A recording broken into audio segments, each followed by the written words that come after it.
America. Welcome to the Costa Mesa Pettis Perspective. This is episode 21, and thanks for watching as always. Please do us a favor and like and subscribe to the channel if you can or if you will, because it helps us track the algorithm and who's watching, who's not. And also there's an Instagram Pettis Perspective page if that's easier for folks. We've tried to, I think we've uploaded all 20 so far. This will be the 21st. So thanks for watching, and this is going to be talking about the council meeting from yesterday, the 19th. Today's Wednesday. This should post on Thursday. And so I was there. Also had a chance to shake hands with Jay Humphrey. It was nice to see communities there to participate and to be involved in the city. Jay's been around a long time, so has Mary. So thanks to both of them. It's nice to be able to actually talk to them in person. So when I was there originally, I was thinking the main agenda. Well, the title of this segment is Gerrymandering and Community Involvement. But first, I was originally going to talk about one of the agenda items that took up a lot of time. That was my original mission. I since changed it. But I'll just quickly mention the new business item that was number 3, moved to number 1 on the agenda. The title is Results of the Analysis of the CSCDA Community Improvement Authority's request to enter into an agreement with the city to join the CSCDA it's not Central Intelligence Agency, to enable the purchase of the 580 Anton Boulevard property and its conversion into workforce housing via $171 million bond, debt, and 35-year property tax waiver. So I have a feeling it's not going to be the same as One Metro, but I think there is going to be a lot more discussion on this matter. There's going to be a lot more hearings. There's going to be things back and forth. So I've decided not to talk about it tonight. Basically, long story short, it's a big deal. It's a 235 some odd unit housing project over there in Anton. It's the being billed under, well, first, CSCDA, they were brought about under the Joint Exercise of Powers Act. You'll hear the term JPA. That's what that means. Back in 88, I think it was. And what they do is they issue tax exempt municipal bonds to cities in order to purchase property. So that's in lieu of the city doing their own standalone financing of a large piece of property. So they are the middleman to the state, so to speak. It's kind of hard. And under CSCDA is the CIA, which is a Community Impact Authority. And this particular project falls under what they call the workforce, I forget the name of it. Workforce something or other. So basically it's billed as hey, this is going to be a large project for the city for moderate income housing. Long story short, the city hired, the reason this was being done tonight is the city hired 2 consulting firms that are independent to analyze the proposal, and then the applicant was there. Both the independent firms they came to the unequivocal condition that they do not like this deal. Same with Ms. Barlow, the city attorney. A lot of people don't like it. I don't know what that means at this point because I think it's just too risky of a way to go about this size of a project. More to come on that. That's happening. I don't want to get into it too much, but that's kind of the gist of it. And really what I decided I wanted to talk about, what matters, I like to take one issue, at least one issue each council meeting that is important to the citizens. Not that they're not all important, but things that citizens can have a direct, immediate impact on. And I thought it was pretty cool because they, under the public hearing segment, which was prior to this deal, they brought in a demographer. I just like saying the word demographer. And what he was doing was, just bear with me while I read a little bit, because the district, so the demographer, the name of the public hearing was the redistricting process using the official 2020 census data. Districts must be evaluated using the 2020 census data and in compliance with the Fair Maps Act, which was adopted by the California legislature, AB 849, and took effect January 1, 2020. And so there's criteria. This act says there's criteria that each city, municipality has to go through. post a census. In this case, we had ours in 2020. The state, the county, and the city has to do it. We have to comply with federal requirements of equal population and the Federal Voting Rights Act. The districts have to be geographically contiguous, undivided neighborhoods, and communities of interest. And if you don't know if that sounds like a something to hear more about, just wait a sec. Which is socioeconomic geographic areas that should be kept together. That's up for debate. And then easily identifiable boundaries. So this is a criteria we need to reevaluate when we're redistricting. And so I'm going to read you the definition of communities of interest.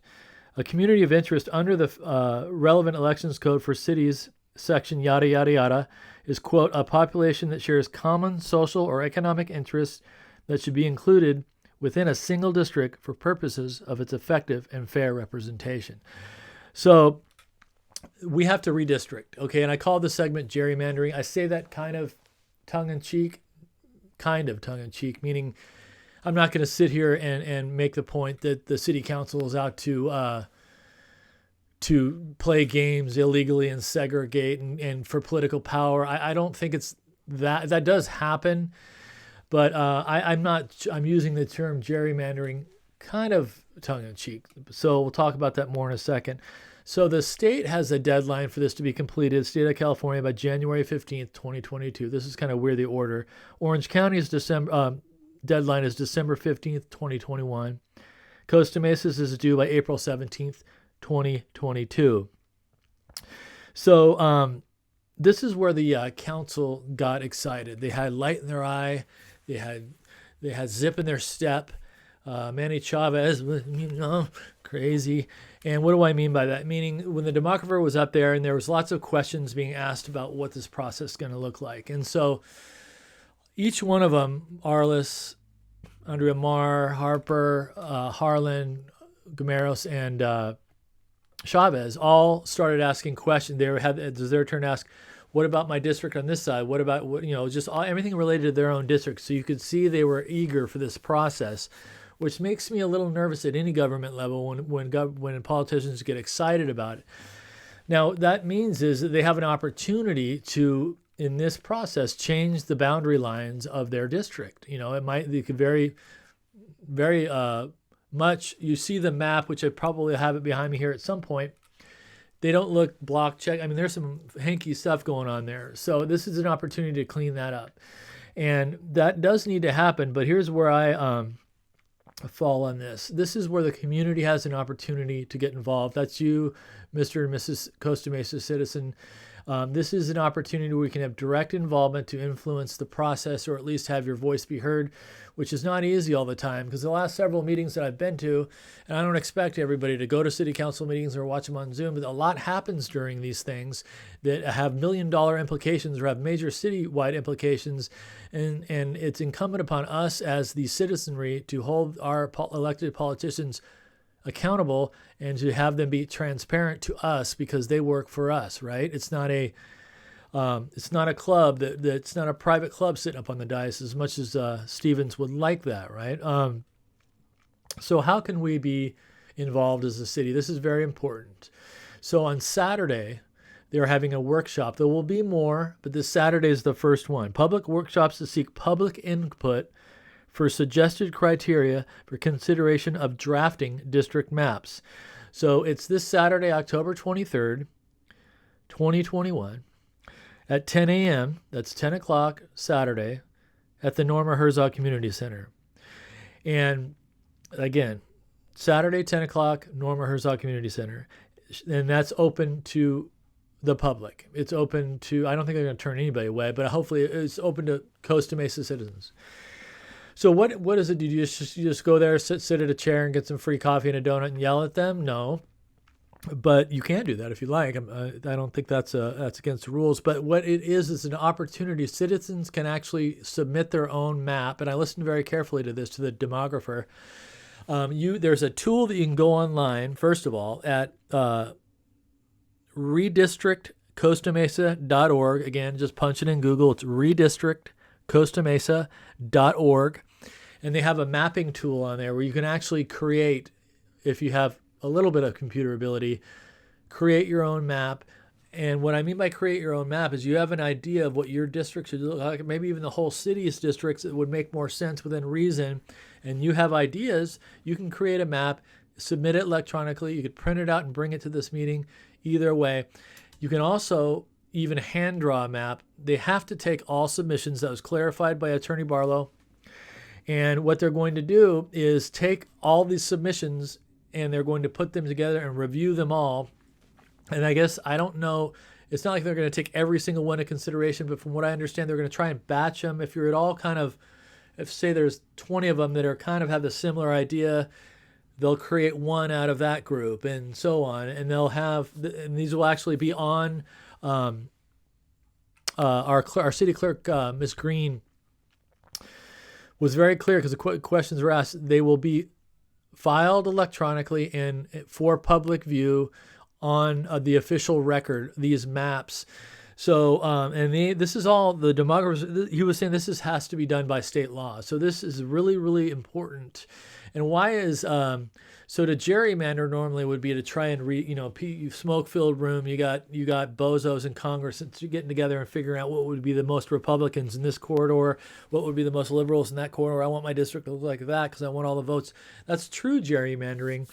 But you can also imagine that there's a better than even chance that if you're anywhere near the edge of a district, 2, 3, 4, 5, 6, wherever, and this thing goes down, you could be redistricted out of your current district. That may or may not matter to you. What that means to you, let's say you had Don Harper as you're on his edge and under his district now, and they were redistricted, and then you were to change to a neighboring district, you would no longer be represented by Don Harper. So it's important, if you care about who you voted for and you care about holding accountable the people that you elected, this is all very direct involvement that citizens can have on the process. And I encourage it because I think there is, from what I've seen from when I started getting involved in this stuff a year ago, there's two things going on right now. I'm hearing more and more, I'm fed up with council. I don't even want to go. Nothing matters. Please have that thought and have that feeling, but we need to move forward with being involved because that's how cities fall apart. And also, I know it's not election time right now, but I'm not seeing many people at the council meetings. I'm not even seeing many people calling or hearing many people calling on the Zoom. Doesn't mean it's not happening, but I just want to keep the citizens in there because this is we have a real chance to make some changes in 2022. I mean, real chance. And I need the citizens to be with me on this thing. So, the way to really get this all done is to be kind to yourself, be good to each other. Together we can get it done. Bye for now.